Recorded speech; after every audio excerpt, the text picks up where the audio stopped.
Hello and welcome, friends. I'm James, and this is Opcost Games, where we play board games and help you find a board game that you love so you can share it with the people you care about. Today's a little bit of a different stream. I was supposed to be playing this game, Inventors of the South Tigris. But this is a physically heavy game, also like a little mentally taxing, and I am just not quite with it yet.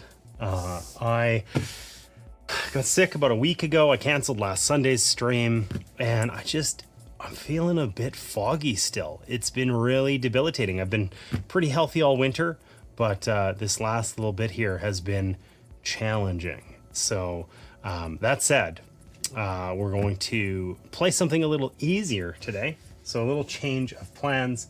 Also, Allison, welcome in. Nice to see you, my partner in the underground. If you know, you know. Yeah, in any case, today we're going to play something a little simpler. We're going to play this game here. This is called Fateflip, Washed Ashore. Now, I believe this is pretty much like a choose your own adventure style game, you know? It says you come to your senses on a sandy beach. The sun is burning your back and you can barely move your tongue. You remember a huge wave washing you overboard. You are lucky to be alive. But where are you? Will you ever return home? And will you even survive? If you've been on this stream before, you know the answer to that question is probably no. But we will find out. We'll see here, okay? So the Fateflip is a story that develops differently depending on your decisions, facing you with either immediate consequences or implications that you will find out later on. Problems for future James. I love it. Discover all 13 endings to your adventure. It basically says 1, 2, 3 here. Read the text on the upper half of the card and choose one of the available options. Adjust the parameters on the counter according to your decision and flip and move the card as instructed by the icons and find out what comes of your decision. So it's choose your own adventure, basically. And I literally have yet to open it. We're going to open it on stream. We're going to learn it here. And we're going to see how it goes. Risto, welcome in. Nice to see you. I know nothing, and I'm sticking to it. Love it. Love it. Thank you. All right. Get rid of this stuff. Ugh. That did not work. That failed horribly.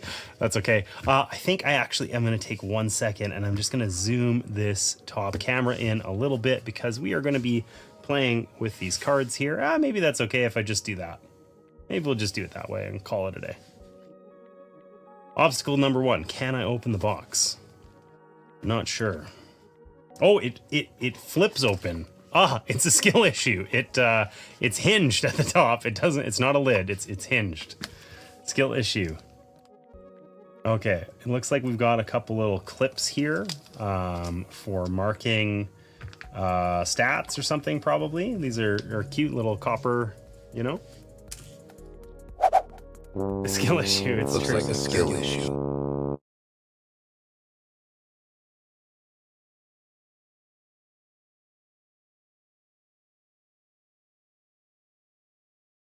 This little card cam a little better. I changed the card cam and the way it functions. Doesn't matter for anyone else, but it means I can do that now. Overall, this thing's zoomed out a little bit more, so we can fit, like, this is a larger card, and I can kind of fit it comfortably, which wasn't easy before. And now I can, if we really want to read that text or whatever, we can make it easy peasy. So that is a thing. All right. Instructions. These instructions contain reference info and answers to some questions that players might have during the game. To start the game, take the ordered deck without shuffling it, read the top card, and follow the instructions. Okay, we're going to just set those aside, and we're just going to choose to believe that I'm not going to screw this up. You know what I'm going to do, though? I'm going to do that. This is a little easier.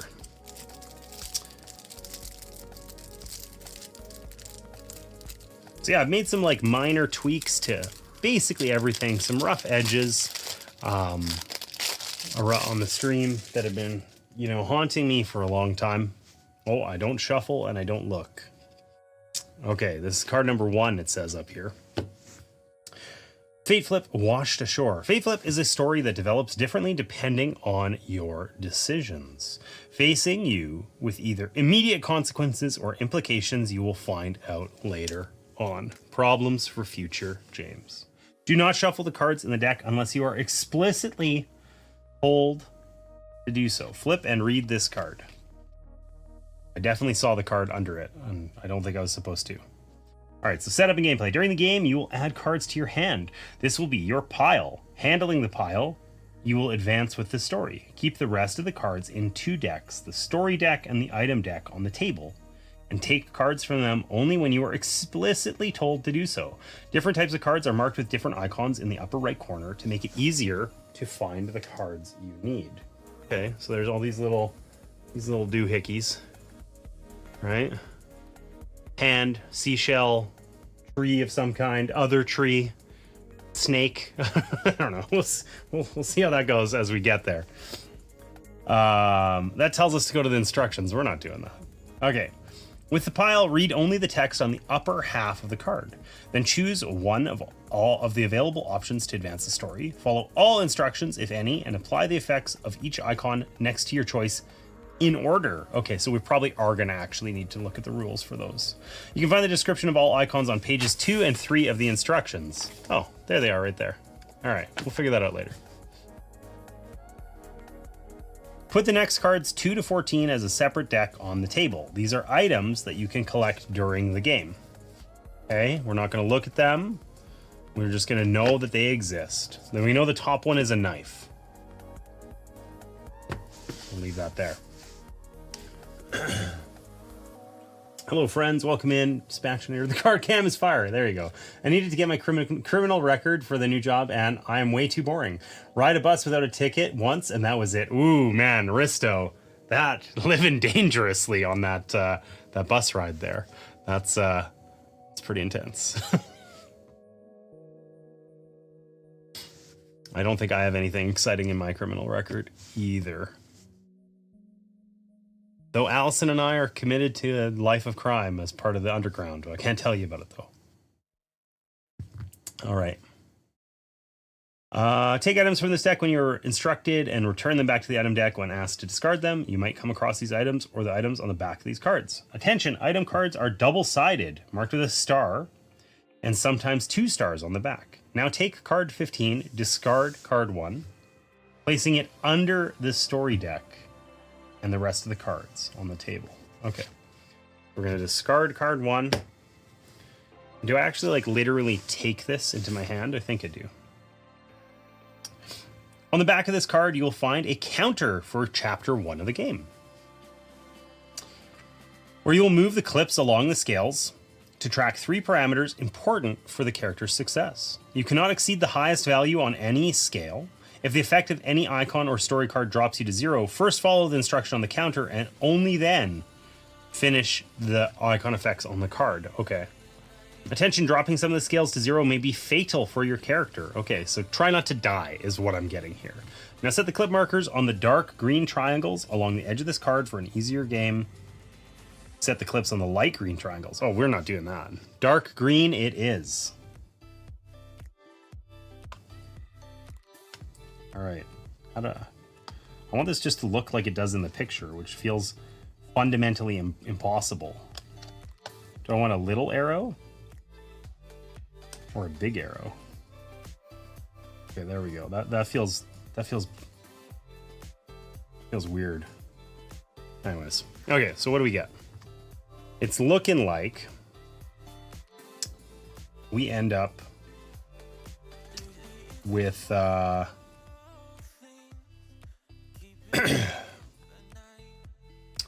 if it took me less time to do this, that'd be okay. Okay, so we've got 3 safety, 4 energy, and 3 food, it looks like. Okay, look at that. A safety up here. 3. Energy down here. I know Martina's going to hate the way I did this clips. She's going to really protest that and wish that I had done them like this, I bet. I'm very willing to bet. But we'll see. Try not to die. Challenge accepted. It's true. I'm gonna switch these before Martina yells at me. Because she will. She does. She's been known. Happened in the past. Okay. You're ready to play. If you have any questions about the game, refer to the instructions. Take card 16, flip this card, and put it on the table. Okay, so we have our item deck. We have our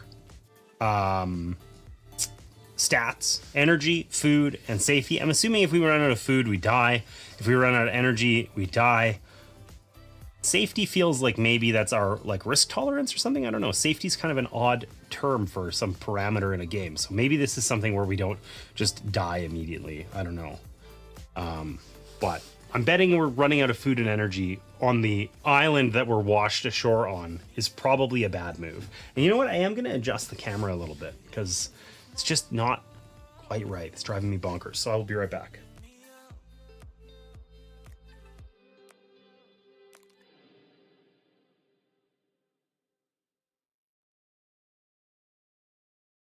All right, let's try that. We'll see. See if that works. How we feel about it. Okay, chapter 1. Oh, let's not do that. This extremity roused my application. That's a weird sentence. Not gonna lie, that's a bit strange. You die in dysentery. It's true. Man, I haven't played Oregon Trail in a long time. It's been a minute. Maybe I need to do that. I think there's a board game version and that it's bad, but don't quote me on that. All right. So let's look at the icons. Let's get this right. Let's play correctly and all that. Okay, so down here, it shows us a flip and a something or other, exclamation mark. So it says that we do these in order. So we flip it and we leave the card on top of our pile. So it doesn't, oh, and it specifically tells us whether we flip on the long or the short edge. So flipping, this is a flip on the long edge. That means it flips like a book. And on the short edge, like this is the short edge, it would flip like a notepad, the coil bound or something, you know? So interesting. Okay, so let's flip this over and see what we get. I don't know if I'm supposed to have my pile. Is my pile supposed to be these cards or just this card? I feel like it's supposed to be just this card, but then we can see things, and that seems wrong. So I don't know. Anyways, you come to your senses on a sandy beach. The sun is burning your back. Your clothes are stuck to your body. The sea salt makes your skin red and itchy. Your tongue barely moves in your mouth. Your hands tremble from weakness, and as soon as you rise to your knees, your stomach empties itself of all the water you swallowed while floundering in the waves during the storm. So we're barely alive. We sit up. We immediately aggressively vomit everywhere. Life's looking pretty rough for us right now. Okay? This jogs your memory. Vomiting jogs our memory. Bad sign. Okay? You remember a huge wave rolling onto the ship and washing you overboard. The water flooded your eyes, and you quickly lost sight of your ship. The ocean tossed you around for so long, you lost all hope. You were lucky to be alive, but where did you end up? The storm caught you far away from the mainland, so you were probably washed onto an island.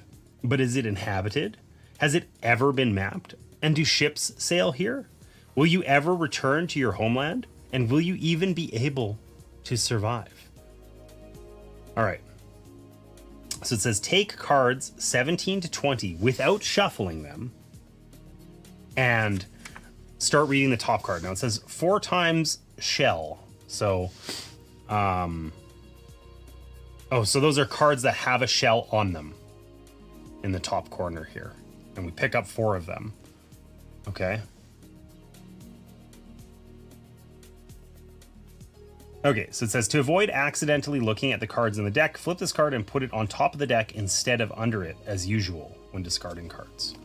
So we need the next 4 cards, and then we don't want to see card 21. We're not going to look at it. I mean, these are all sort of text, so I think accidentally looking at them would be, you know, somewhat hard. Okay, then we're not going to shuffle these. So, card 17. Your memories of the last few hours before Before you were washed on this unfamiliar shore, start to come back. Oh my gosh, there are just a ton of things. So I think we have to pick one of these choices. Okay. Life on Earth is so bad that even the asteroid that was threatening to hit us is now passing by. That's rough. Last I heard, it was like every time I read about that, it was like the chances had just gone up and up and up and up. That's darn. All right. So, do we want to gain some strength in the cool shade of a nearby palm tree? You lie down on the sand and soon fall asleep. Or do we worry that it's dangerous and choose to explore our surroundings? Listen, we are on the brink of death. We're like, we couldn't kneel without vomiting. I think it's important that we we don't overexert ourselves. We take a little rest. You know what? If a nearby jaguar comes and eats our face, the sweet release of death will be, a blessing. So we're gonna stock up on some energy here, I think. So we have to follow along with all of these symbols here in our top decision in the order they're listed. So this top one here says add 1 point to the corresponding scale. So we get 2 energy. Look at that. We're at 6 energy. We're living some sort of dream here. Okay. Then we lose 1 safety. Suboptimal, but that's okay. And then we flip this card on its short edge.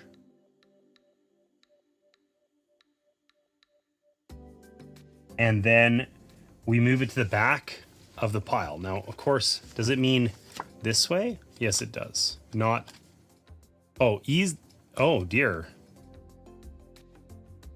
Oh, dear. Either one of these is like a valid way to flip it. Which way are we supposed to flip it? The icon shows like that. I'm going to assume it's that way. We'll just hope that we're right. All right, after a couple of hours, so we lose a food. We're down to only 2 food already. I don't know what we ate. Maybe that's just our hunger, right? We're ready to eat. After a couple of hours, you feel your tongue sticking to the roof of your mouth. Water. You fight the urge to drink straight from the ocean and set out in search of a fresh spring. Okay, do we want to walk along the beach looking for a river or a stream? Or a palm tree grove on the shore beckons you into its cool shade? I feel like we've already been hanging out in the shade, but we're gonna continue hanging out in the shade.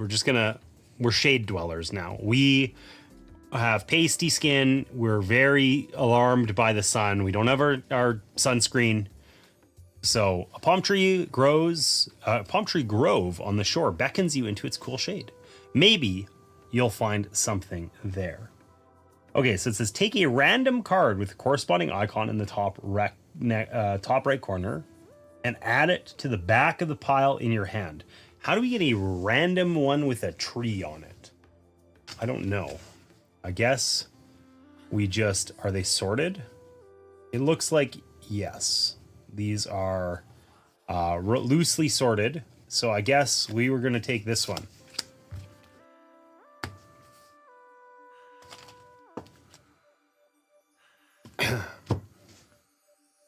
Okay, and then we're going to flip this on its short edge.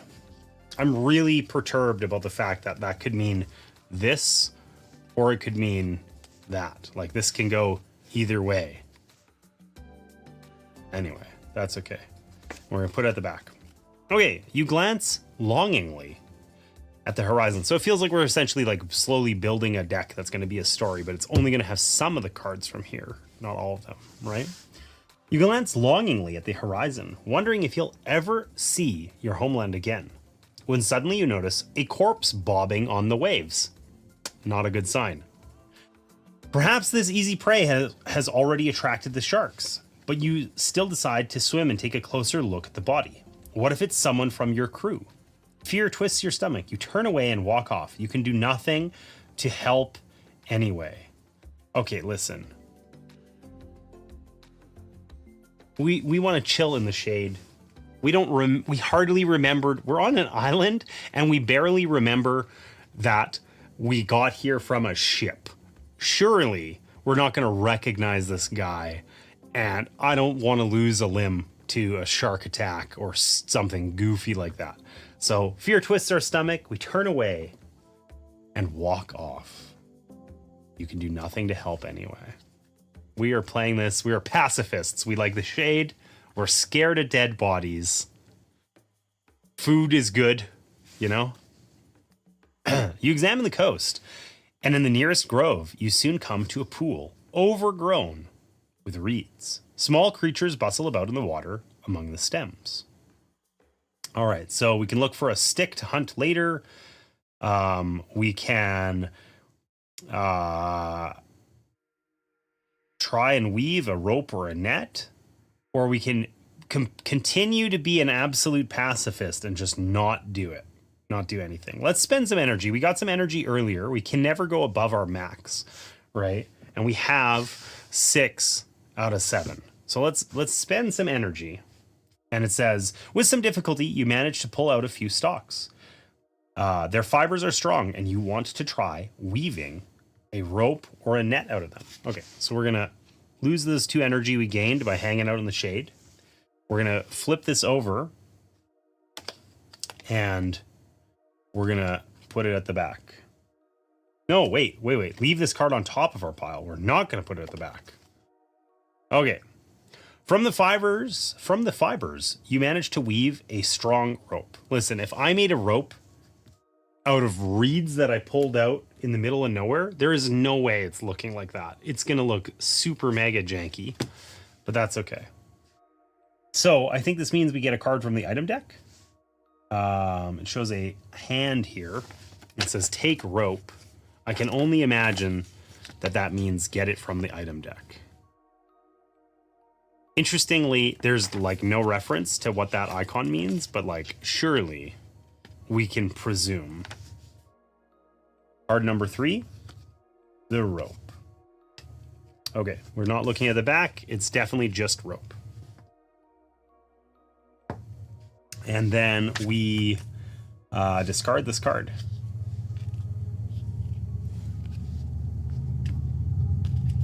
It's gone.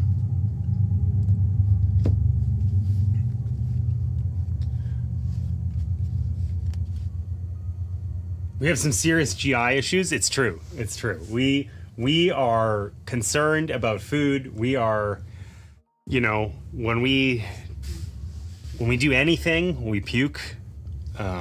Whatever. We just washed up on a random island. I'm not surprised or disappointed, you know? Guess flipping on the long edge might make it the other way. It doesn't actually, like, matter because, like, so on the long edge, we're flipping it this way, right? Oh, I guess I see what you're saying. Yeah. I suppose what I'm saying is I don't know for the flipping on the short edge. It could be either of them, right? I'm not sure which I guess it should be the opposite of whichever is the long edge. Anyways, I might have screwed that up. It's hard to know. Anyways, let's just figure that out later. That's a problem for future James. That's got consequences in the future.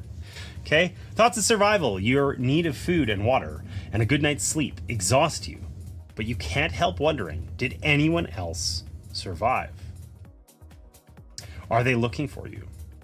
You soon conclude that none of your crew made it. This sad realization gnaws at your heart. Time to drink.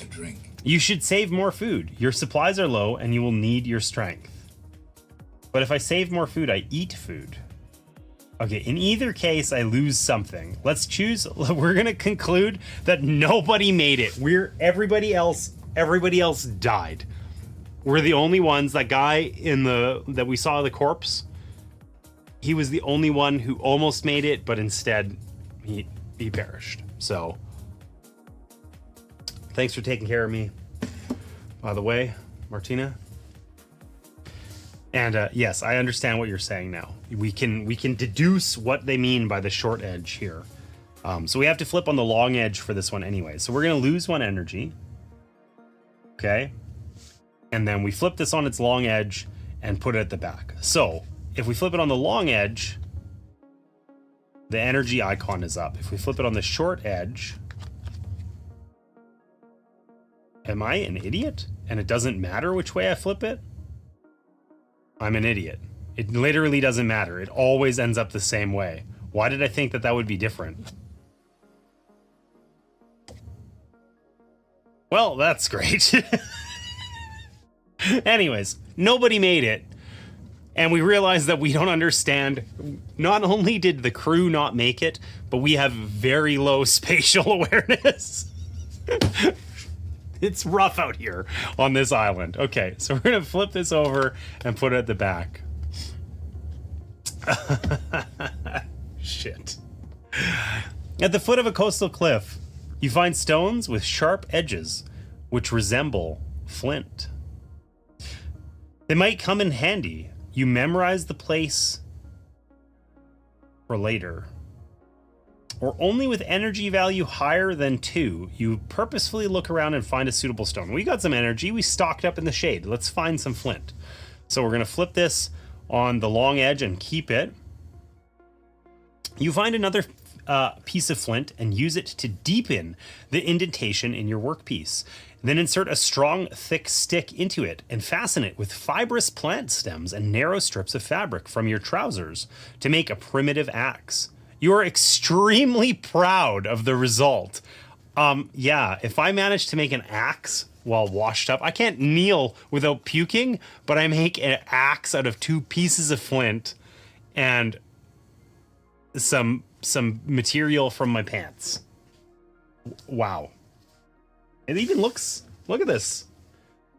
It looks a bit more club-like than an axe-like, but, you know, it's not horrible.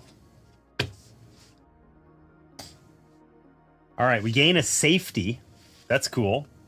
But we spend 2 energy. We have 1 energy, which potentially means we're going to die here. We're safe with our axe, but we can't eat it or, you know, rest with it. If we use it, we're exhausted. We're on the brink here. And then we discard this card.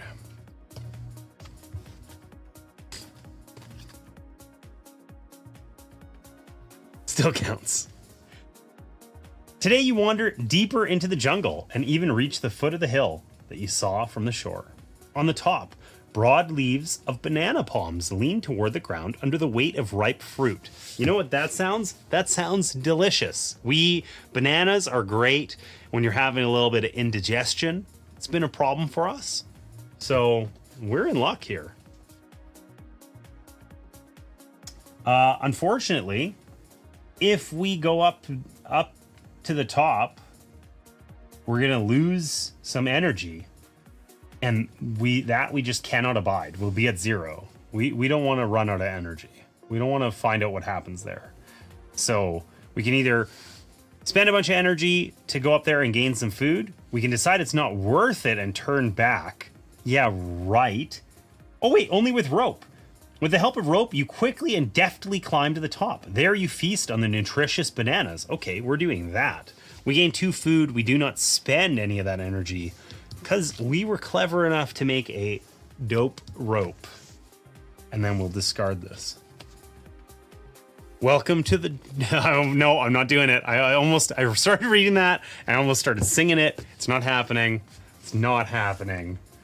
You almost got me, Risto. All right.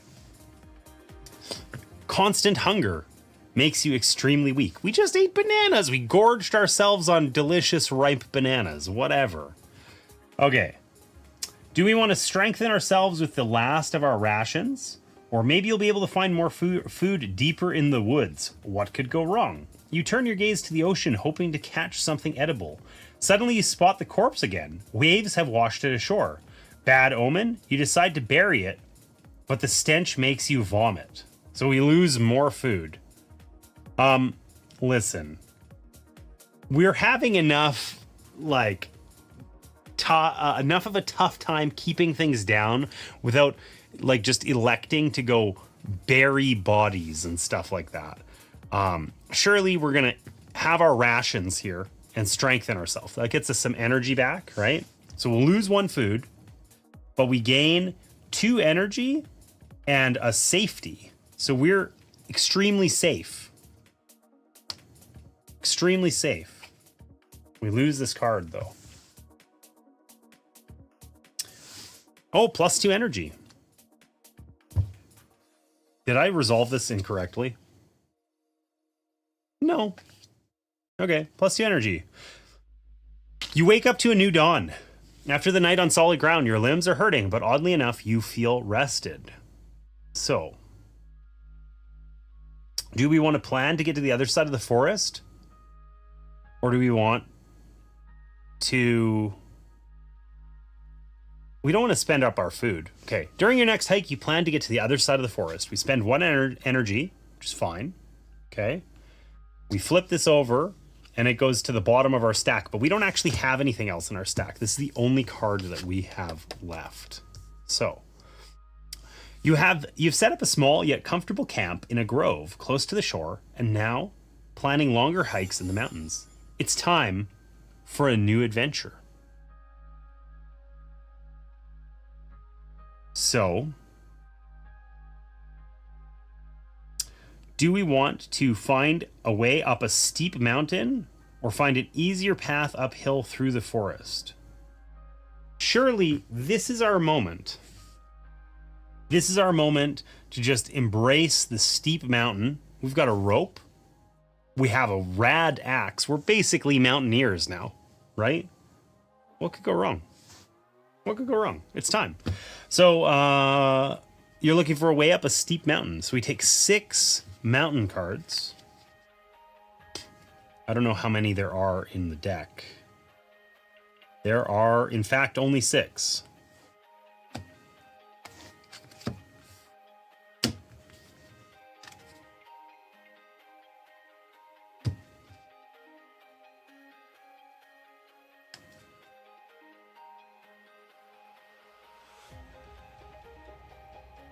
Something I didn't do last time, when we're taking multiple cards like this, we're supposed to shuffle them. I just used them in the order they were there. So, whatever. They could have randomly been reshuffled. It was only 4 cards.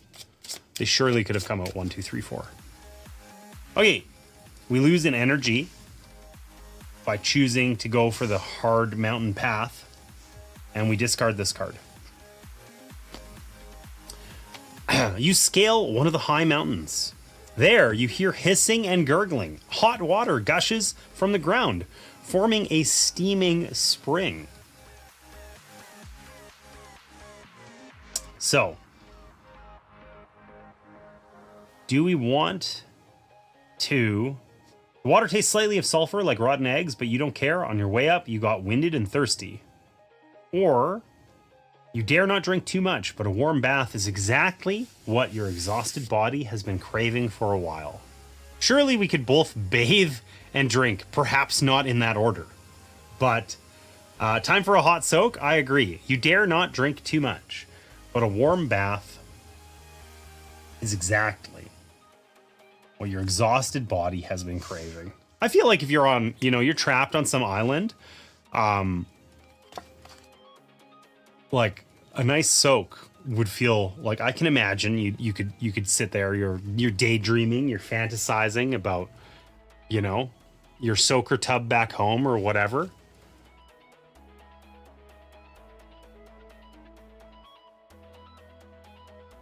Super believable. All right, you see a little monkey. It cautiously approaches you and begins to gesture, touching its mouth with a furry paw. You understand that it's hungry too.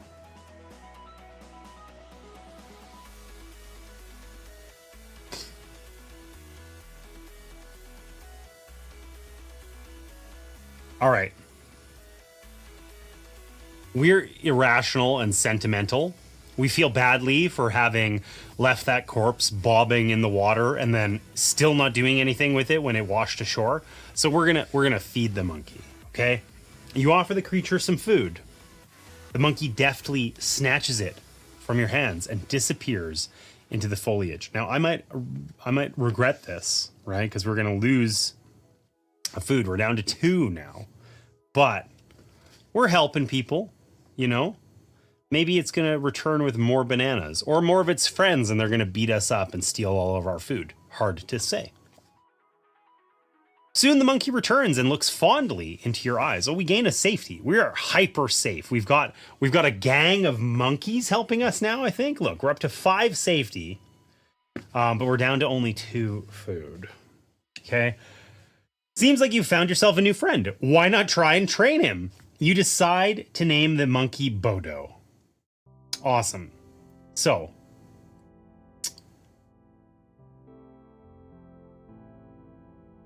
do we want to give him food? Do we want to... I mean, we're really high on safety and energy. So I think you have no more food for Bodo, but you play with him. Although you are certainly not as skilled in climbing trees and rocks. Okay, that costs us 2 safety and 1 energy. But we now have a trained monkey. You think it useful to teach Bodo to bring some food. After a few tries, he actually brings you a coconut. This is going to get us back. There's like a little loop we can do here.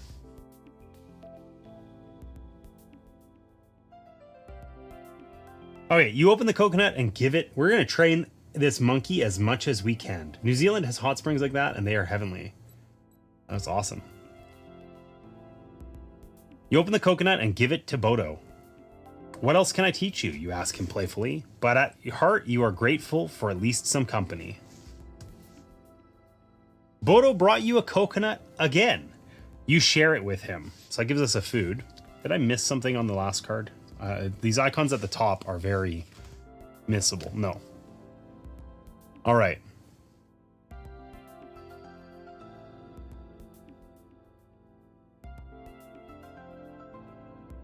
So we can ask for more food, or we can have our delightful pet monkey. He's ours forever now. You take Bodo in your arms, and he immediately climbs to your shoulder. From now on, you go everywhere together. Okay, so we might not be able to kneel without throwing up, but not only can we make a rad axe, we trained a monkey. Look at this guy. Look how cute he is. Nice. Nice. All right. And this card gets discarded. So we have a monkey friend now. It's cool. I'm going to take a second because otherwise the stream is going to get a lot grosser. I just got to blow my nose. Feeling gross. Being sick sucks. I'm glad we're playing this game. A very simple system. It does feel exactly like, you know, a choose your own adventure book type thing. It is kind of cool the way that the cards worked, like with the monkey there, where we were just sort of repeatedly flipping the same card. It was really like quick and easy for kind of getting through that interaction, which was neat. So we're going to continue checking this out in about 2 minutes. I'll be right back.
All right, we are back.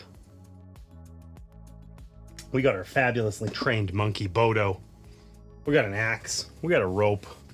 We're basically the best shipwrecked explorer type ever. Not to toot my own horn or anything, you know? During one of your forays into the mountains, you conquer the highest peak. From here, a breathtaking view of the ocean makes your island seem just a tiny grain of sand. In the mist on the horizon, you make out the shore of another island, much larger than yours. So, only with the rope,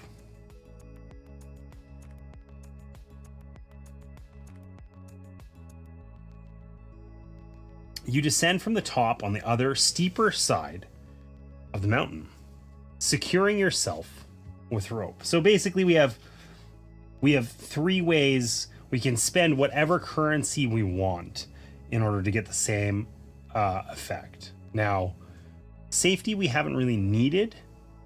Let's spend that safety anyway. We are going to put that rope to good use. So we're going to flip it over. On the way down, you find a crater. Hot lava flows out of it in several places, and acrid smoke rises. All right, so do we want to be extra vigilant, or do we want to make a fire?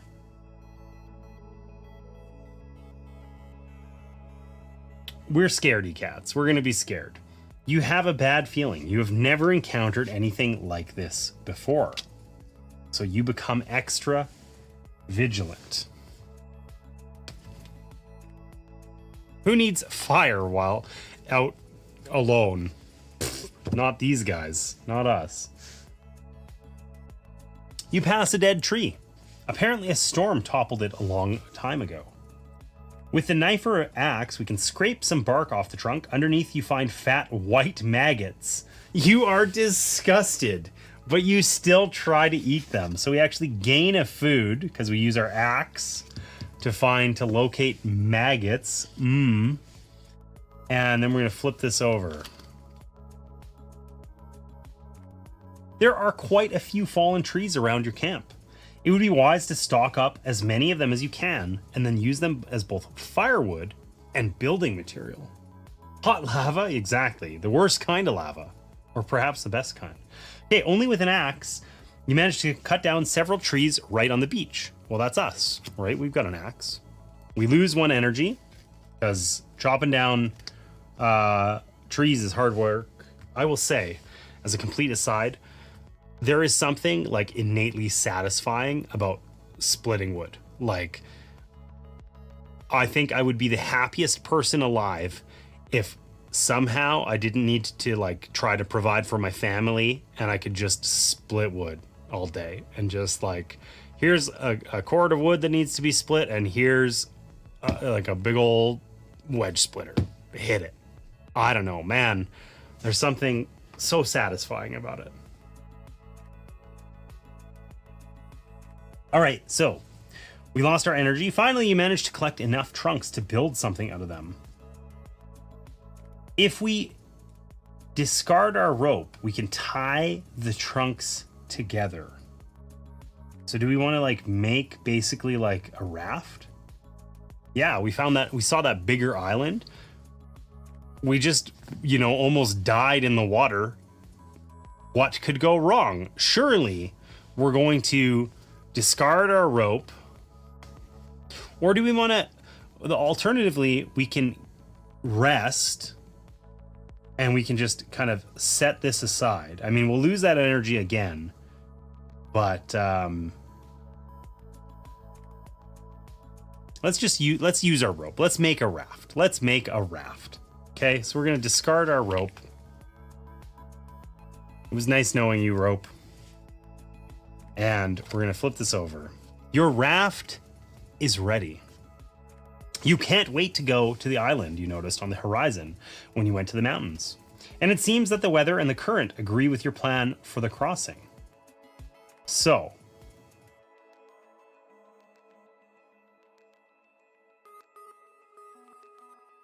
You feel an incredible surge of strength from anticipation. Without wasting a minute, you sail off the shore. What could go wrong? Lose another energy. You're afraid to leave the familiar coast, but new adventures and a new land await you. The boundless expanse of the open ocean greets you with the seagull cries. Waves splash against your raft. Discard shelter, tent, rope, and campfire if you have them. Leave the rest of the items. So we bring Bodo and our axe? We're living large. We're living large. Okay, so we have to get card 36, and then we discard, I presume, this like entire stack. Okay, so we get to keep our axe and Bodo, but we discard all of this and we get card 36.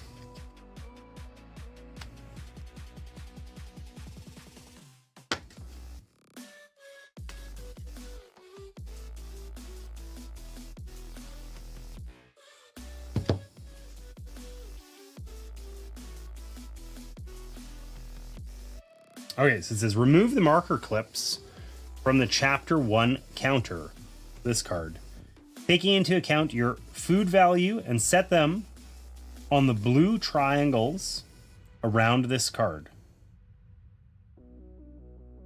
Okay. So we just get new ones, basically. Though there are some things that happen if we found other stuff.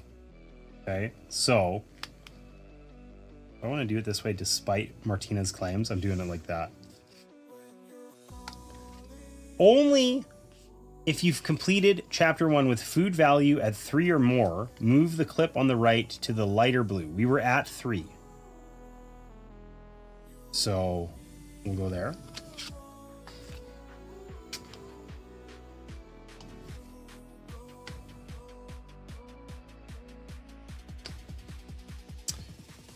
All right, so I guess we're done with this one. We're just gonna tuck that under here, I suppose. Then flip this card and put it on the table. Now you will track the important parameters with it. Okay, and it says we get card 37. So, oh weird, we no longer have safety. Oh, this is different. Oh, this is strange. I don't know. Oh, and now all I did was put the numbers the same way. I hate everything about this. Okay, this is a fun brain on light mode game. I agree. Yes, this is perfect for today. So look, we now have divinity. This was safety before. Maybe we're like cultists or something. I don't know. But our divinity is at 4. Okay? And this makes me think, like, as a complete aside as well, the word divinity in this context has me just like it absolutely has in my mind the what is the stupid, hey, thanks for that follow, appreciate that. What's the Disney movie with why I was going to tell you guys about it and now I can't remember what the hell it's called. They're trying to find the city of gold. El Dorado. The divinity, I can just hear them saying, them talking about their divinity in the one scene. Anyways. All right. So we have divinity. That was a terrible story. I'm sorry. I regret everything. My brain is clearly not working that well. We also have well-being. That was previously energy, right? And we have trust. So I'm getting the vibe that we are going to meet some people in this new zone. So we need card 37, which I believe is chapter 2. Oh, it's certainly looking like we're going to meet some people. All of our discontents for what we want appear to me to spring from want of thankfulness for what we have. Daniel Defoe. I don't know if I'm liking, I don't know if these are quotes, like I'm not familiar with this, but they're just a little awkward. The first one was not great either. Anyways, we're going to flip this over and see. When you sail closer to the new island, sail feels very ambitious of a term for what we did on our crappy raft made with rope from our pants. Anyways, hundreds of natives pour out onto the shore. You're scared, but so it seems are they. Suddenly, you hear a terrible roar behind you. Turning around, you see a column of smoke and ash on the horizon, illuminated by crimson reflections covering half the sky. And you understand that a volcano has erupted on the island you just left. You mentally thank the gods that you got out of there in time and saved yourself from inevitable death. The natives scatter in terror, hiding in a coastal thicket as the ground beneath them begins to tremble. Just as suddenly, everything calms down and your raft gently bumps into the sandy shore. You pull the raft out onto the deserted beach, contemplating what to do next. It literally, it's the same, it's El Dorado, right? We're like, we arrive, things got better, we're saving people from themselves. We're going to try not to read too much into that story. We're not going to think too critically about it. And we're going to take cards 38 to 42 and hope that we don't feel like racists by the end.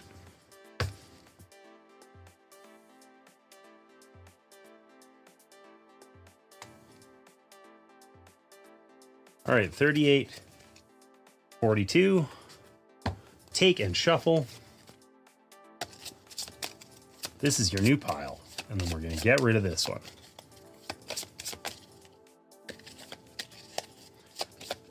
All right.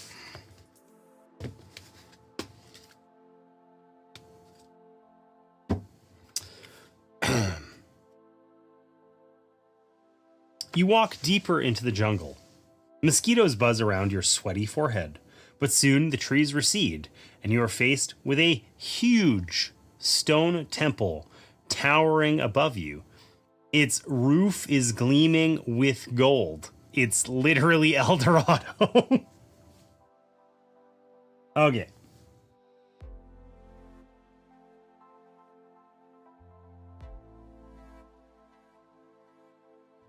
So, we can circle the temple looking for an entrance. We can climb onto the roof and tear off one of its golden tiles. The locals hardly know the price of gold, and it may actually save your life if you ever return to the civilized world.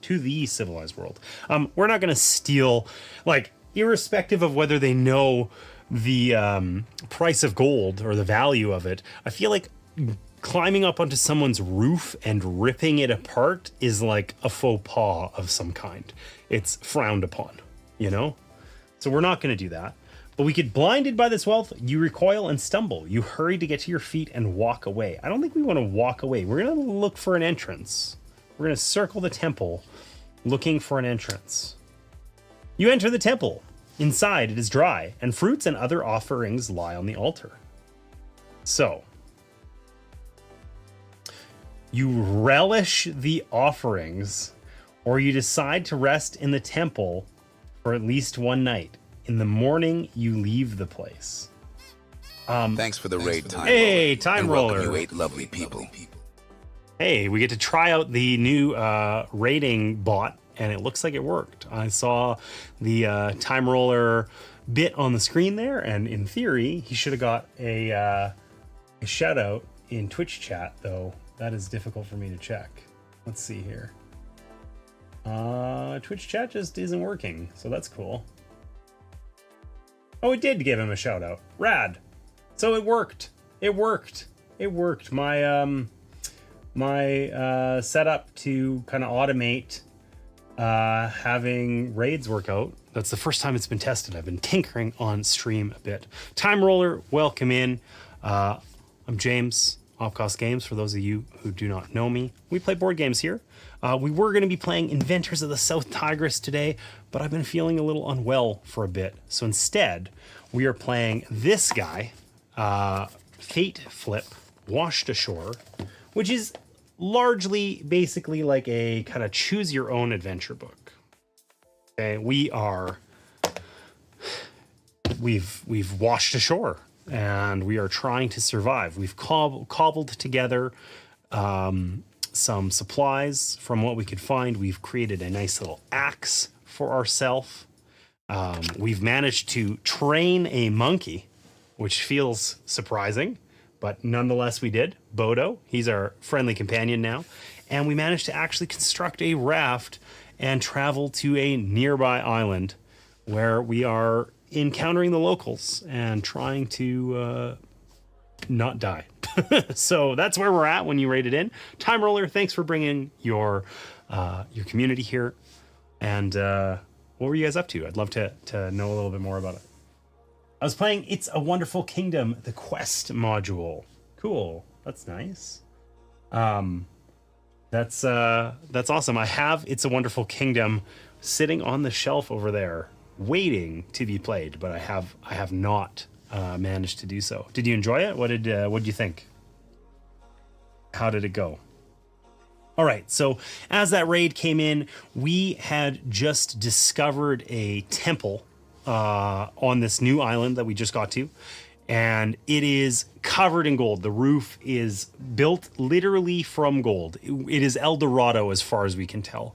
And we decided to leave the temple as it was, but try to find a way to enter it.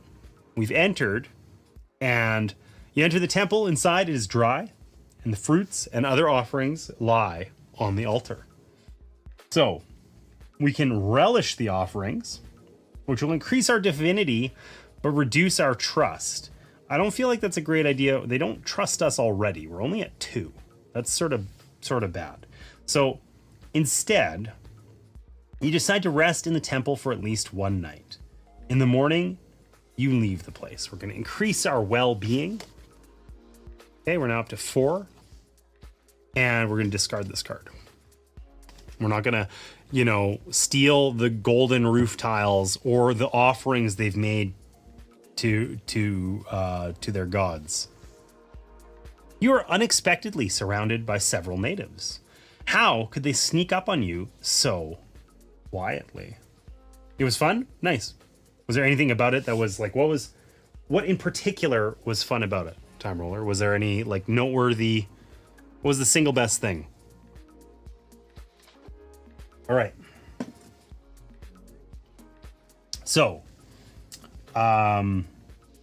we can either break into a dance, grab a lanky teenager and yell boo, trying to scare off the crowd, or if we do not have the golden plate, so if we didn't steal from their roof, I think, we can just sort of hang out. We can just be there and do nothing. Let's dance. Why not? It reduces our divinity, but we show them our moves. We lose the divinity. We flip this card. Surprised, the natives retreat a couple of steps and look at you incredulously. Then they glance at each other and burst out laughing. Your panic is slowly ebbing. Someone cautiously pats you on the shoulder, and everyone else wants to touch you too. They feel your limbs with curiosity. So,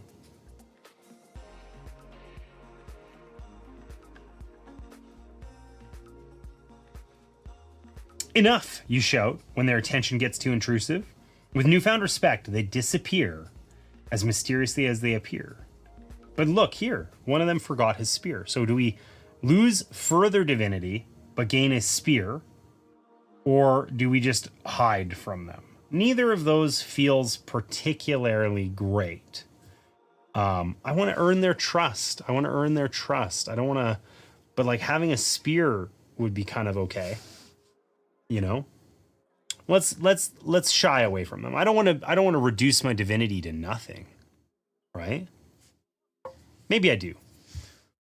No, we're going to shy away from them. We increase our well-being. You shy away from them. They seem to be calling you somewhere. Someone puts a strange fruit in your hand. You take the food, but do not intend to become their toy. You fall behind a little and finally hide in the forest. That's on brand for us so far. We were scared of anything.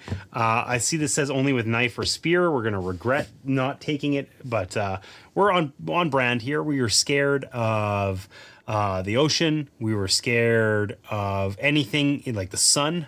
You know, we tried to hide in the shade. I think we're doing the right thing. Woohoo, dance party. It's true. It's true. All right. You go into the jungle, but not too deep. You don't want to lose sight of the shore. Frightened by unfamiliar sounds, you return to the beach. In the open space, hundreds of eyes seem to be watching you from the bushes. So,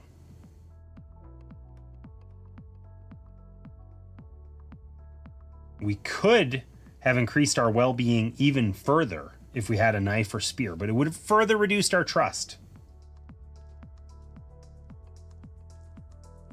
You understand? You know what? Let's do this one. You return to the raft and drift along the coast to the other end of the island, from where you try to explore the coast again. Essentially, we either immediately face them or we face them later on. This will give us more time to turn over our deck and find some other things. So let's do that.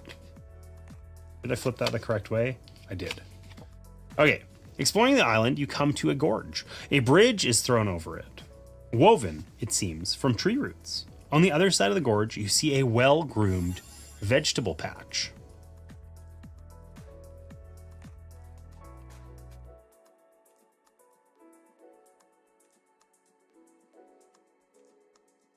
Let's do it. The bridge does not inspire your confidence, but it seems to be well used. You decide to rely on the skills of its creators and carefully step out onto the bridge. That increases our trust level. Once on the other side of the gorge, you grow wary.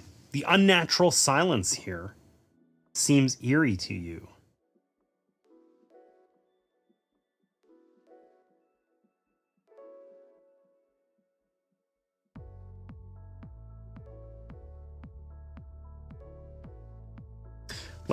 You discover a trodden path and follow it.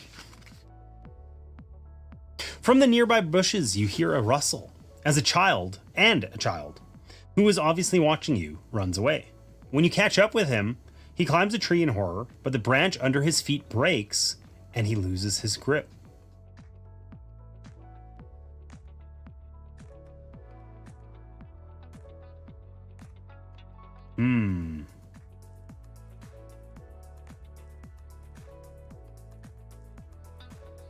Let's sacrifice our well-being to save the child.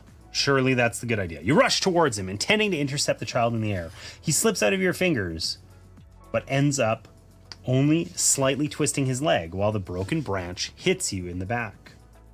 The boy runs away, limping. Your back hurts, but looking around in confusion, you notice a silvery sheen on the ground. In the grass under the tree, you find a beautifully patterned silver bracelet. So not only did we save the child, but we stole his bracelet. It is quite gorgeous. All right, we add to our items. We have Bodo, our monkey, our axe, and now a silver bracelet.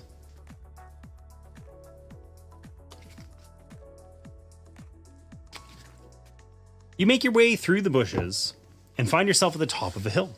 Down the slope, you notice a hopping bird. So we can kill the bird, which will increase our well-being but cause us to lose trust. I've been really trying to build up my trust this whole time, so I don't think we want to do that. We can increase a lot of we can increase our trust by a lot at the cost of well-being, which would put our well-being dangerously low. So I don't think we want to do that either. We're just going to clumsily try to catch it. It jumps away from you again and again until you stumble and fall into the bushes where you accidentally find its nest. You treat yourself to the raw eggs. Ooh, that's not going to go well for us. They're going to be mad.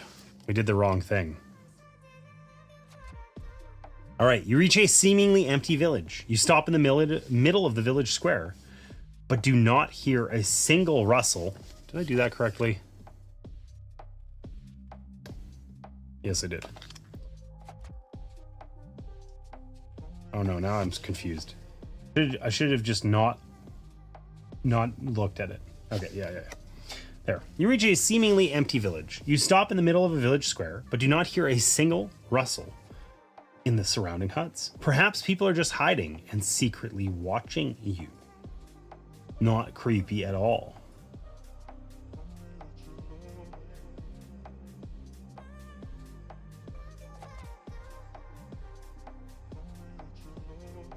In the evening, it's become considerably colder. You sit down in a large decorated chair in the square. You try to stay awake, waiting for someone to dare come out, but your tension is being slowly replaced by exhaustion. Your arms and legs are stiff from sleeping in the open, but you don't want to wake up. However, you are haunted by loud drumming and curious children poking you from all sides. Uh-oh.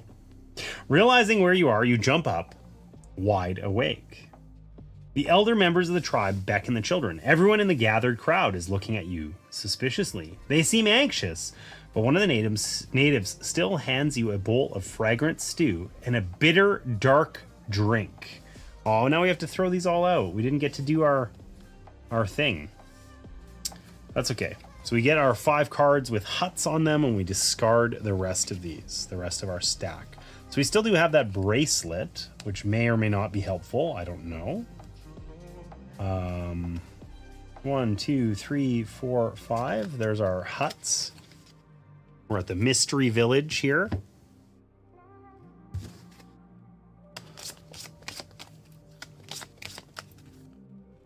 How long have I been streaming? An hour and 10 minutes. Whoever said, I think they said this was like a 30-minute game. About 35 minutes per chapter. Okay, we're on chapter 2. That's much more believable. Much more believable. Bodo looks cute. I agree. Doesn't he look... Aren't we happy that we trained this friendly monkey? Look at him. Look at him. We could just give him like a little scritch on the head. You know? I like Bodo. There's not a lot to see visually, of course. It's much more of a narrative game, but hopefully you guys are still enjoying it. I know I am so far. A plump man adorned also, this looks like Bodo, and he looks upset. But we're just not gonna read that. A plump man adorned with feathers approaches you, surrounded by brightly painted warriors. You immediately recognize him as the local chieftain. An elderly shaman next to him also watches you and then gives you a barely noticeable sign.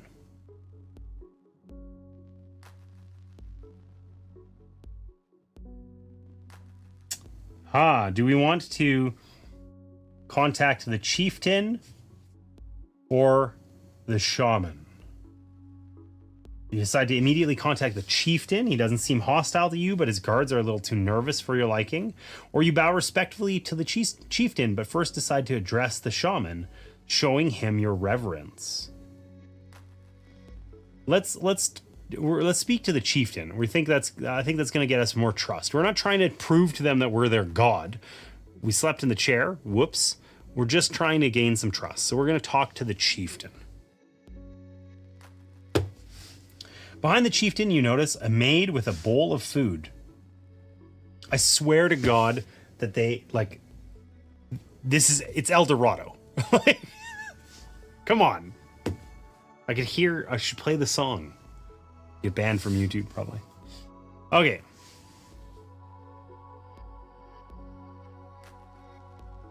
So, we have options here. We can beg for food. That doesn't seem like the right move. With the axe or the spear, we can discard our axe, placing it before the chieftain, and gain some well-being. With Bodo can freak out and squeal, being frightened by such a crowd, and we get to see what happens on the other side. Or with our bracelet here, we can trade the bracelet for the food. Now, if we trade the bracelet, we gain both well-being and trust. I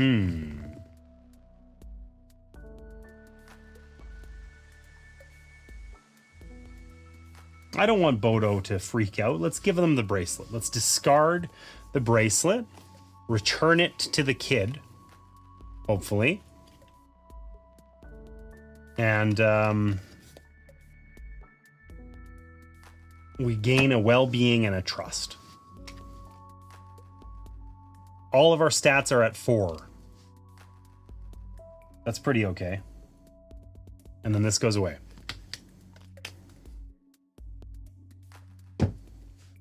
Several women approach you.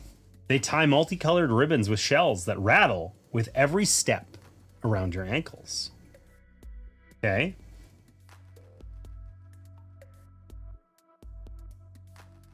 You leave the shells on your ankles, even though the sharp edges of the shells scratch your legs. You're trying to fit in and don't know the local customs yet. Sounds exactly right.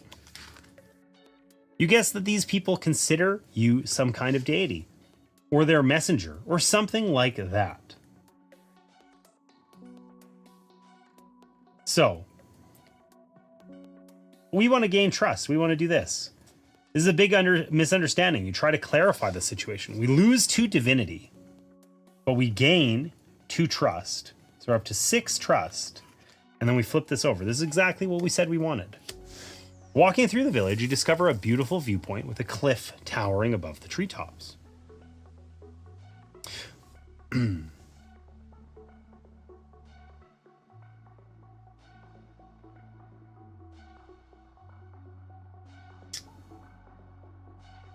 can send youngsters to look out for ships, which is interesting.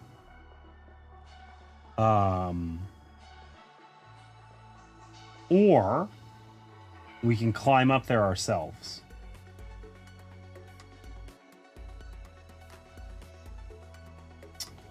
Let's send the youngsters. You send 2 youngsters there to look out for ships, although you are not sure they understand what they are supposed to see. Okay, so we have to go find a random card with a ship icon on it. Or no, it's not a ship so much as like a sail, I guess. There's 2. I'll choose the second one. That feels more random somehow. And then we're going to flip this over and put it at the back of the stack. One chatty native keeps making conversation with you. This chatterer won't be stopped even by your fatigue and weariness. We can do more stuff, but only if we have the bracelet. But of course, we got rid of it. You try and figure out what he wants. You do your best to introduce yourself. Curious onlookers surround you, but keep a respectful distance. You try to teach the man a few words in your language. Ooh. Or we can try to learn a few words. At the cost of divinity. We're not too worried about divinity. We're going to lose our divinity to try to learn some words. You are getting better and better at repeating the few words he taught you. This native turned out to be a patient teacher. So after a while, you already have a few simple words in your vocabulary. Take simple words. Nice. We can talk. We're good. What a lovely, wondrous teacher. Okay, we're going to discard this.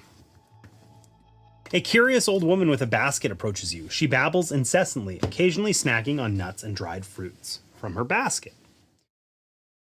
So we can further lose divinity, but gaining trust and well-being. That's an option.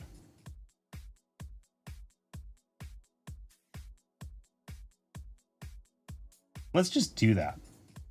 Let's do that. So we gain well-being. We gain trust. Our trust is maxed out. We're at 7. 4 well-being. Our divinity, she's surprised that you understand each other and helps you satisfy your hunger. So we move down to 0, and then it says set divinity to 3. So I don't think anything particularly bad happens. Let's make sure we got that correct. This is the first time we've reached the bottom of one of those tracks, but I think that's it. I think we just do it.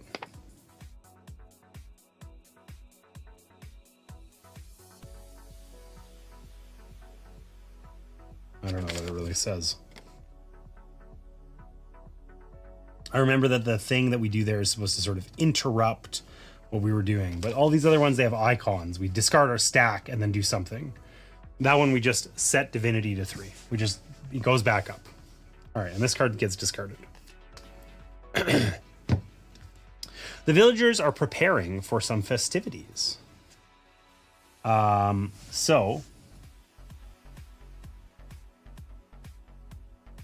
this seems brutal. I don't want to lose this trust that I've built up. I surely don't want to do that.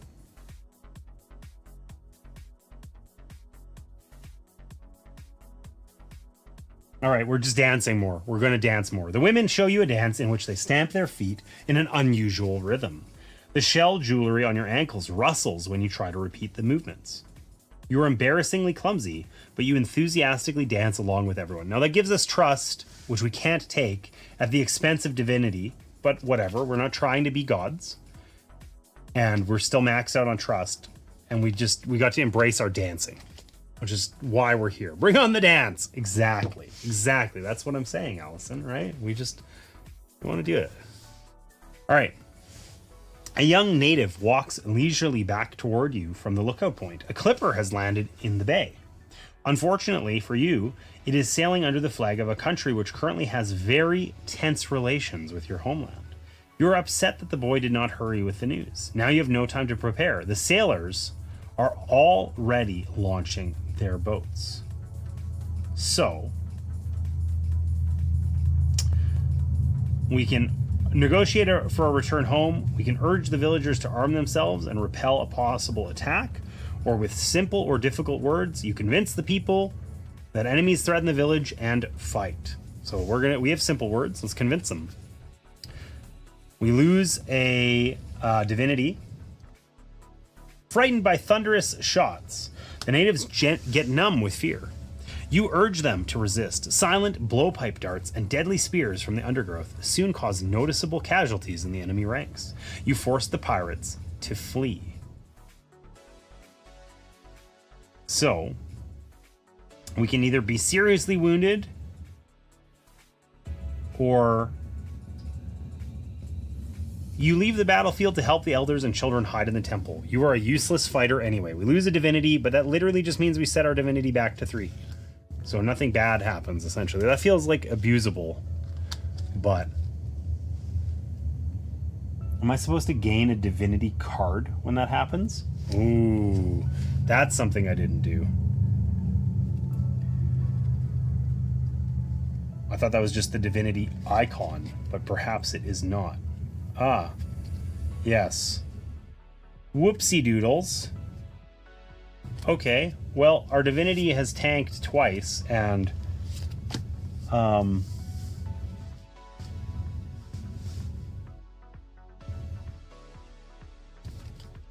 we just have to add these to the back of our pile. I don't think we would have resolved any yet anyway, so. All right, we lose a divinity, and we lose a trust. That sucks. The next morning, it turns out that the pirates have kidnapped several teenagers under the cover of night. Now they are doomed to live in slavery. That we cannot abide. Some villagers frown upon you angrily, believing that you brought trouble to their village. Reading is hard.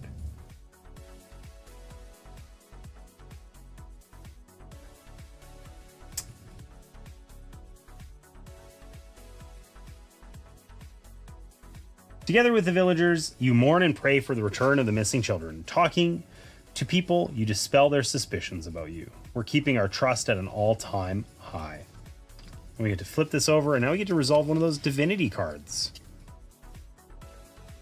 Oh, Grady. Great stuff. Okay, so El Dorado, the magnificent and golden. Yeah, exactly. Right? The shaman senses that you might be a threat to him and openly opposes you. This is not a game for the slider cam to help us with. Only a few dare take your side. So, do we threaten the shaman to a fight? Or with difficult words and spear or bracelet? We don't have any of that stuff. Okay, so we're going to challenge him to a fight. We're not much of a fighter, but I don't want to be shunned and used for hard work like collecting rocks. That doesn't sound fun. You challenge the shaman to fight on the night of the next full moon to gain the trust of the people. That would be a lot easier if we had a spear, I bet. But that's okay. Your influence is slowly waning. The inhabitants have doubts that you are the messenger of the gods. You are asked to earn your living. With simple or difficult words, we can potentially gain some well-being but lose trust. We've tried this whole time to increase our trust. But I feel like if we have low well-being, we might just get like killed by the shaman, right? Nonetheless, the villagers take you with them when they go hunting in the jungle. This is very hard work. So we lose a well-being. We lose a divinity. I don't think there's anything other divinity cards to get out of the deck. We've gamed divinity too hard, and we flip this over here. You're getting more and more used to your life with the tribe and find yourself a companion. Becoming one of the spiritual leaders, you take a very honorable place in this society along with the shaman. Your relationship with the villagers, tense at first, becomes trusting over the years. The chieftain, like the rest of the inhabitants, seeks to help you. Thus, you happily spend the rest of your life on the island, receiving a new name, Guest of the World. What? I don't even fight the shaman? Well, that's disappointing. That's disappointing. Can't we just dance again? Agreed. If only. Okay, so we get rid of our whole stack, and then we gain card 68, which I bet is chapter 3. Or maybe it's the end. It's the end. Oh no, it's the end. Okay, so there's 2 chapters. The end. You've completed your story. Write down the card number of your ending. So there's 13 endings. I totally put that card away. What did I do with it?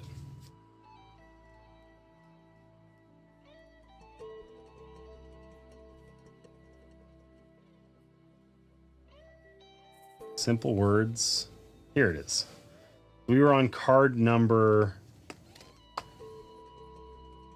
45. There's 13 endings, apparently.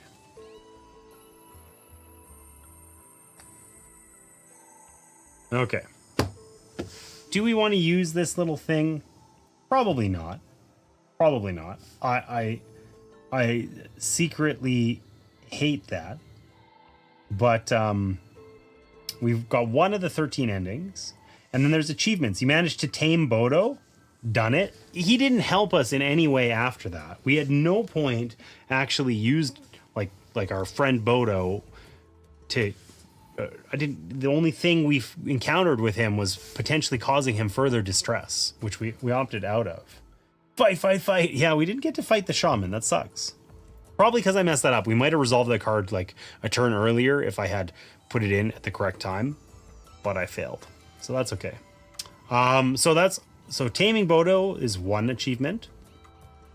On your island, you built both a tent and a shelter. We built literally neither of those things, so we failed that. You've reached chapter 2 without any items. We didn't do that either. You collected two spears. We definitely didn't do that. You've earned the absolute trust of the natives, reaching 7 on the trust counter. We did do that one. And at the end of chapter 3, you still have the golden plate. We did not even get to chapter 3. We just decided to take a mate and live in harmony forever after. And that was it. All right. So, how's this here? Last card of the deck. Turn the game to its original state. Stack up all the cards in one deck. Turn all cards so their number side is up. Sort all the cards by type. Put them from 1 to 68, and you're ready to do a new adventure. So, do we want to try again? I think we do. I think we do. We'll try this one more time, see what the next ending we find is, and go from there.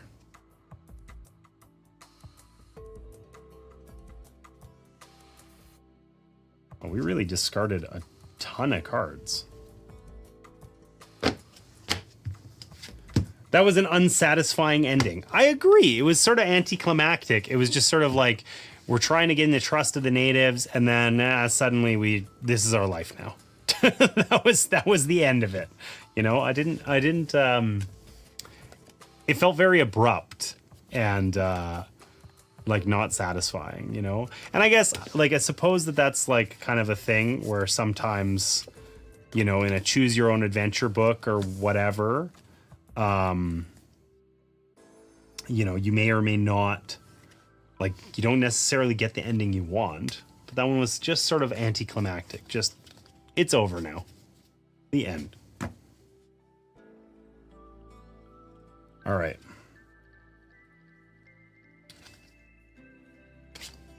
I feel like this is another one of those things where it's like, this is like a task that I would be asking Martina to help me with, like, for sure. Hey, face all of these cards. This is the thing we talk about all the time, because Martina works in retail and talks about facing her bills, where she turns them all to face the same way. And I, like, am completely indifferent, and she thinks it's really vitally important. Facing these cards so that the numbers are all in the correct position, and you know, they're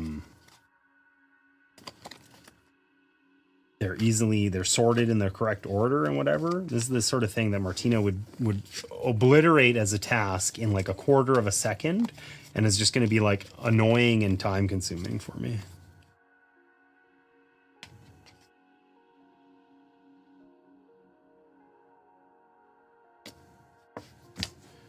All right. Where are the other cards? Why are they not here?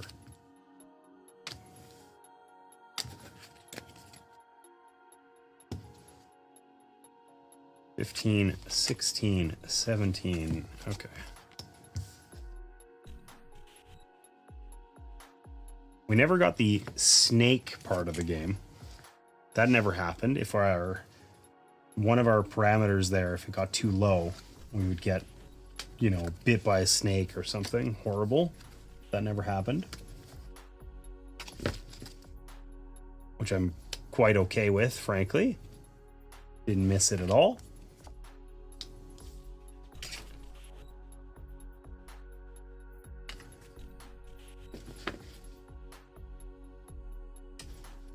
Okay, so I think we basically got this. I guess these are the first 12 cards or whatever. There we go. Setup card. Our counter thing. Oh, I didn't put this one back in. That's the one card that's missing. Okay. So we want to put this as card 36, and then we're ready to try again and hopefully find a better ending. Okay, so what did we do that time? The first time we played through here, we were like pacifists. We hid in the shade. We were nice. We were scared of the seawater, the volcano lava, the corpse. Maybe we play like antithetical to that. We're aggressive. We're mean. We're looking for opportunities. You know, we're trying to convince the natives that we are, you know, divine. Should we get back there? All right, let's do it.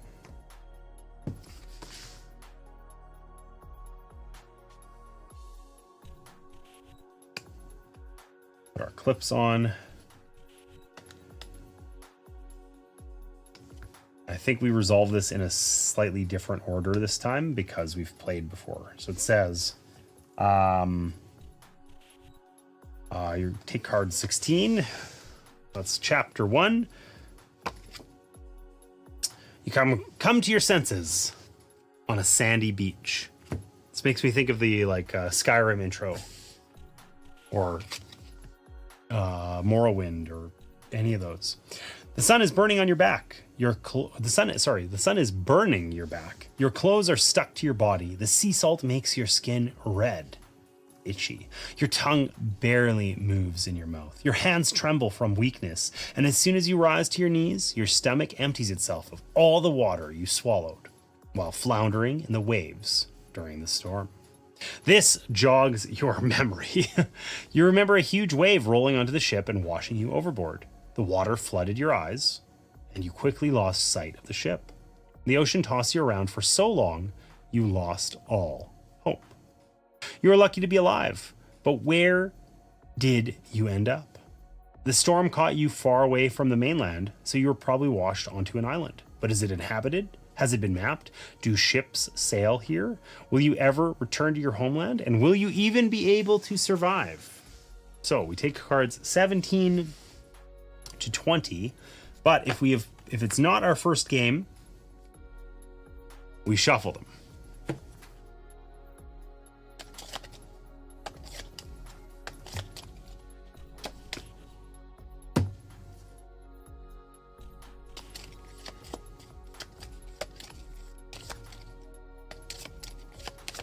All right.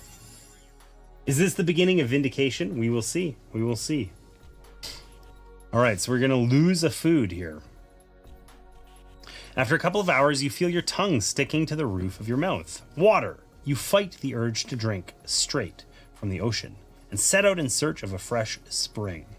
We're literally going to try to pick other choices different from last time. So we're going to walk along the beach looking for a river or stream. That means we gain one of the cards here with a little palm tree on it. And we flip this over and put it at the back. Your memories of the last few hours before you were washed on this unfamiliar shore start to come back.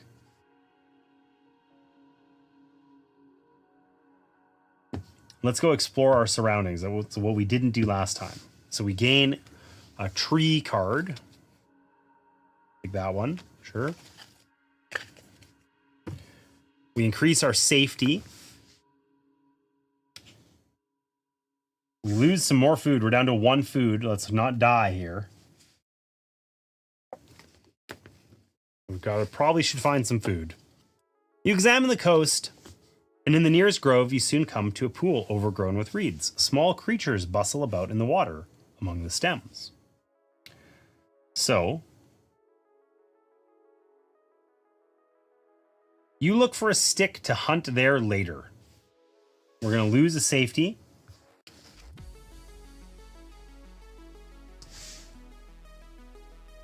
We're going to come back to that later. You glance longingly at the horizon, wondering if you'll ever see your homeland again, when suddenly you notice a corpse bobbing on the waves. Perhaps this easy prey has already attracted sharks, but you decide to swim and take a closer look at the body. What if it's someone from your crew? I think we get the knife here. My guess. Ooh, we lose an energy. You recognize the body. It's the cook from your ship, Whag. What a pity. He was a good-natured fellow and everyone's favorite.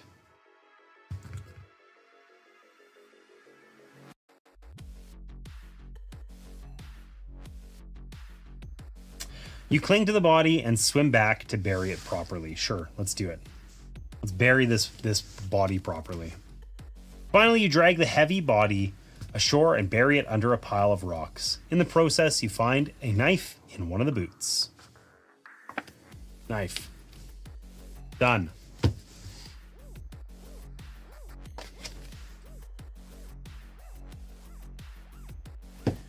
The next day, you find a small coconut grove by the backwater.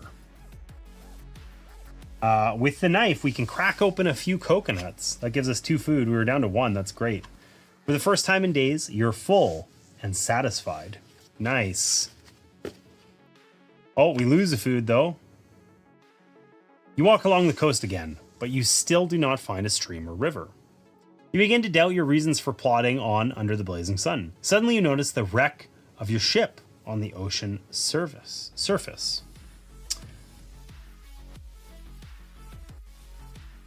It's a mast and a sail. You can make something useful out of them. We have almost no energy. We're living the dream here. You fish your findings out of the water and look for a perfect place in the thicket nearby, where you build a solid tent out of the mast and sail. All right, so we have a tent now. What was the achievement? To build both a tent and a shelter. We also gain a safety from doing that. We're safe in our tent, but we're probably going to starve and die. Cold and alone. Maybe not as cold as we once were, but alone for sure. At the foot of a coastal cliff, you find stones with sharp edges which resemble flint. We need energy higher than 2, which we don't have. So this might come in handy. You memorize the place for later. Thoughts of survival. Your need of food and water and a good night's sleep exhaust you, but you can't help wondering, did anyone else survive? Are they looking for you?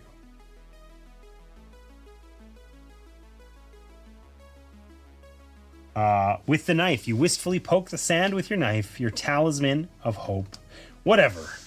I'll get by, you say to yourself. And it seems like this place has a lot to offer you.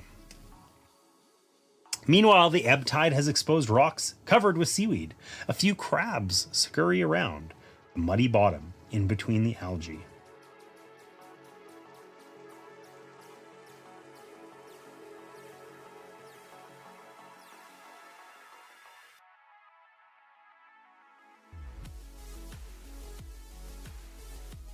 A turtle crawls out from under a seaweed leaf. Its shell looks so much like a wide sheet of algae that you almost missed it.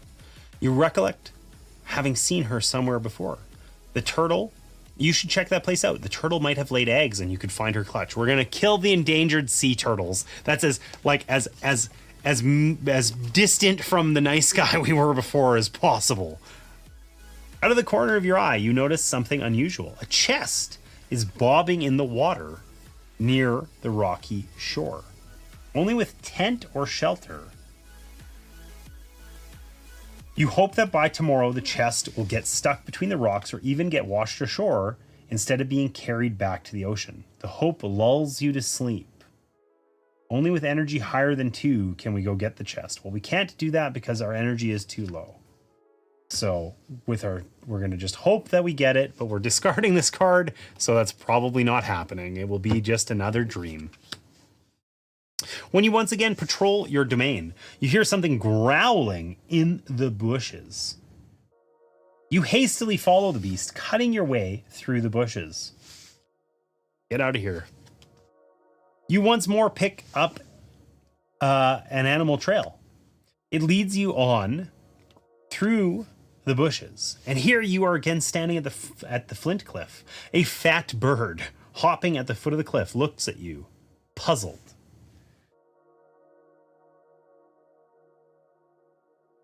So,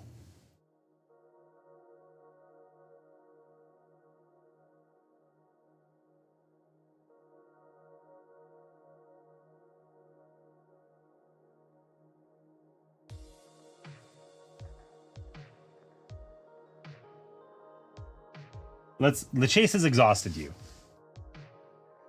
You eat the last of your food and pick up a promising stone. Later, you will try to make a tool out of it. Hey, we gained 2 energy from sleeping in our tent, probably. You wake up to a new dawn after the night on solid ground. Your limbs are hurting, but oddly enough, you feel rested.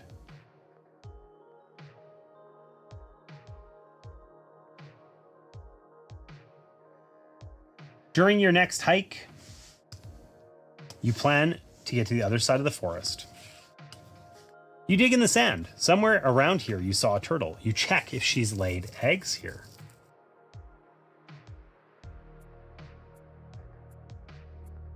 Finally, you find the turtle's clutch.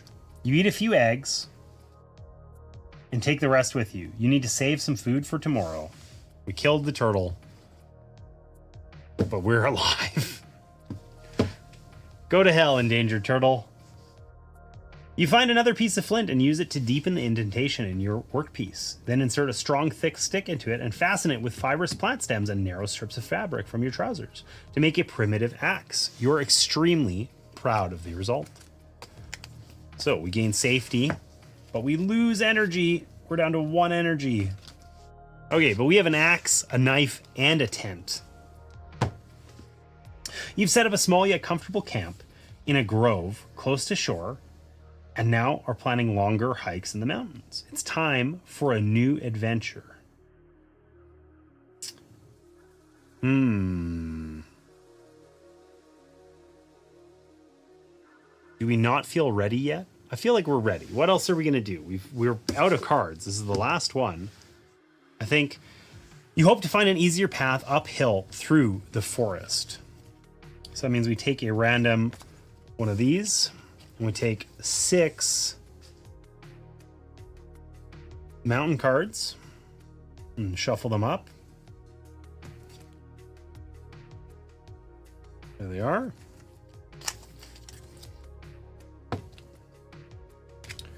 But I guess we put this one first, then, because we have to do these in order. So we'll get our tree card first. Made an ashtray with that turtle, probably. Ooh, yeah, extra negative, excuse me, negative karma there, probably. Why not? What else are we going to do with it, right?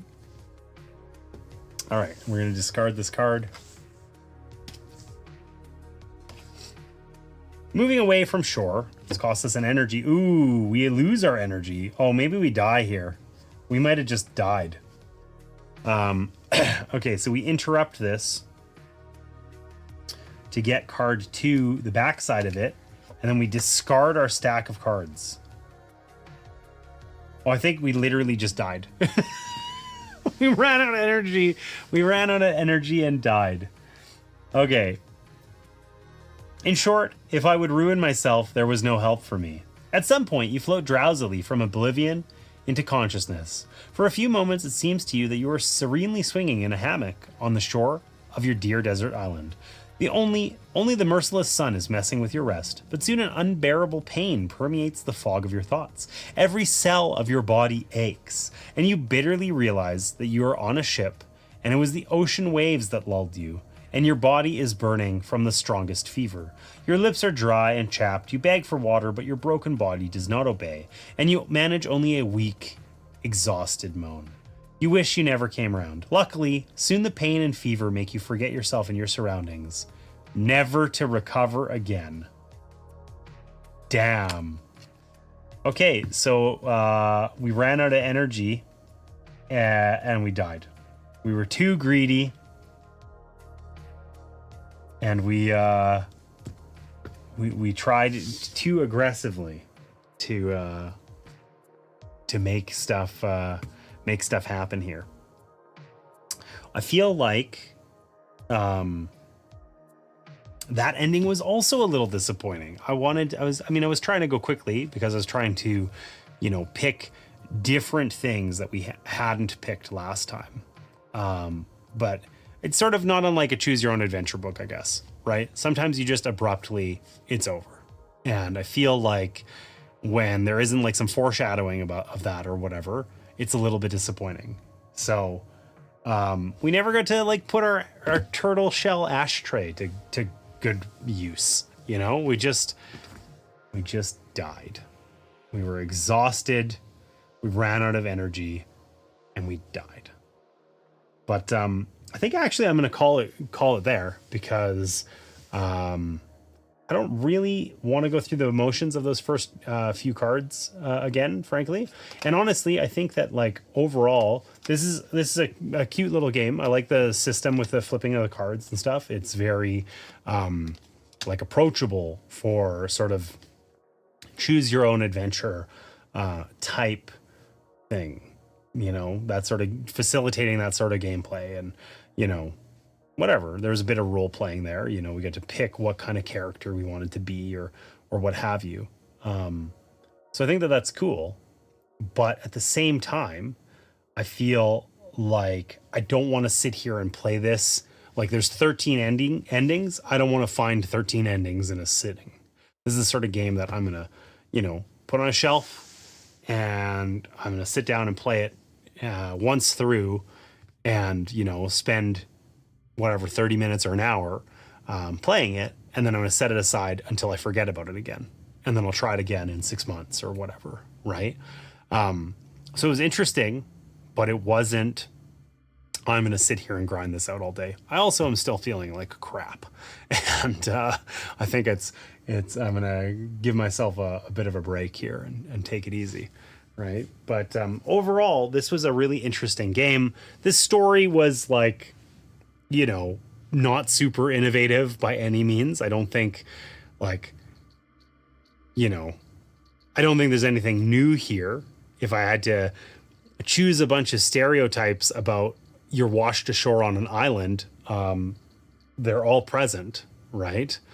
But overall, I think I had fun. I'd play this again. I think this is a game that I would like to play again, but I want to just sort of not right now. I'm going to set this aside, and we're going to check it out again in 3 months. I wrap up a game a little early. There's an extra 30 minutes or an hour in stream. We'll crack this out and see how fast we can run it down and die, But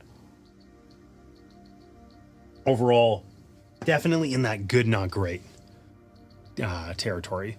What's nice about it is there's actual literal choose your own adventure games that are remakes of some choose your own adventure books from yesteryear, like War with the Evil Power Master, I think is what it's called. It's one that comes to mind. I think it might be at my feet. I don't see it. It's nearby, but not immediately at hand. Anyways, those suck. They're not worth it whatsoever. It would just be a million times better to find a copy of the book for 60 cents at a thrift store. Whereas this was, this was fun. The card system worked out interestingly enough, and it was somewhat, a decently cohesive story because they were grouped together in those little categories. I liked how they were kind of in a little loop where we're doing this thing and then we're off doing the next thing and whatever. That worked pretty effectively.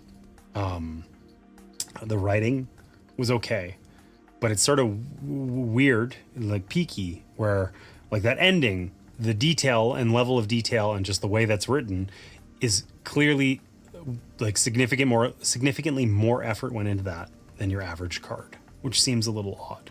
But anyway, I'm rambling now. I'm done. I had fun with this. We'll play this again sometime soon.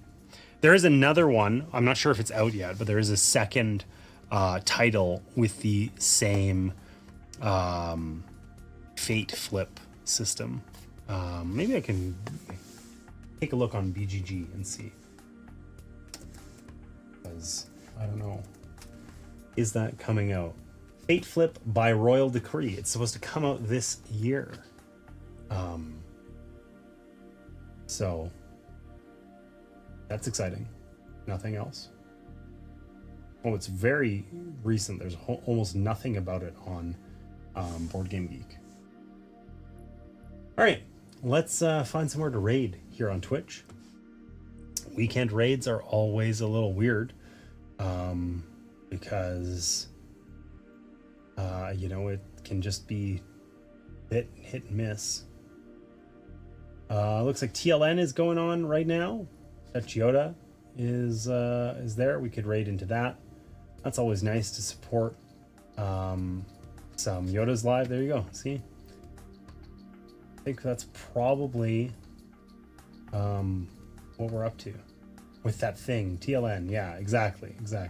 All right, let's do that. Let's just keep it simple. So TLN, Tabletop Live Network, it's a group of board gamers that do kind of monthly events where they kind of do a little raid train and have games all day long.